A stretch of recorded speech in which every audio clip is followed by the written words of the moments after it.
Hello and welcome to GP Support North's 10-part information mini-series all about Management Reporter, overviewing additional functionality and tips for this exceptional tool on Dynamics GP. Well, with that said, let's jump right into trended reports. Over to you, Millicent. And then I'm going to go my trended report. Okay, and again, just to show you. So when I'm running this report, I've run it for 4 months, okay? And then if I change the date to, again, let's change it to August this time, and I hit generate again.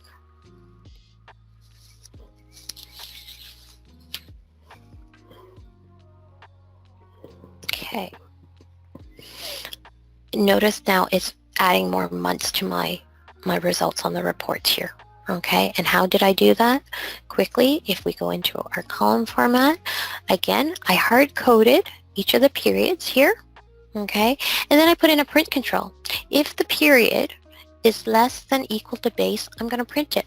So base was 7, right, is one less than or equal to, yes, so it would print. So it would just go along the way and just keep printing and just comparing what you're running as base compared to these periods up here.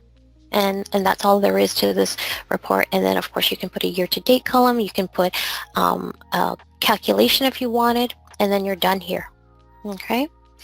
And then one last thing that I want to show you is there's the report group functions, which is fantastic because if you have a lot of month-end reports that you have to generate, you can create a report group.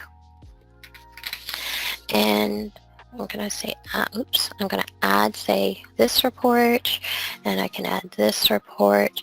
And then here, I can actually change the levels of how you want to do it. So all these replace what the actual report is, okay? And then you can actually save it, and you can say monthly reporting.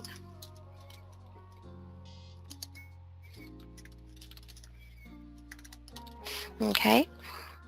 You say okay, and then you just generate as normal, and both these reports will take these periods, whatever you choose, okay? If I chose 2017, I'm not going to generate just because it's going to take time, but you've already seen the results, so you have it, and you can just hit generate, and it will generate your whole package for you, right? And one step better, you can schedule these too. So if I do report scheduler, right, if I go a new report scheduler here, I can schedule a single report to run, or I can schedule my group of reports to run. And the services in an MR are running 24/7 in the background while you're sleeping. It's still up.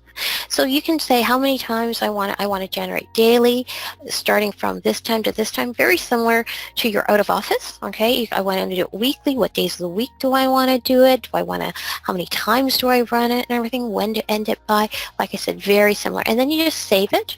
Okay, and as soon as it hits that runtime at night kind of thing, it will generate, and then in the morning you can come in, you can open up your library, and the reports will be sitting right there. Well, thanks, Millicent. What a great overview on trended reports. For more episodes on Management Reporter or how GP Support North can keep you on a successful digital transformation while staying on Dynamics GP, follow GP Support North on LinkedIn. Well, we'll see you there.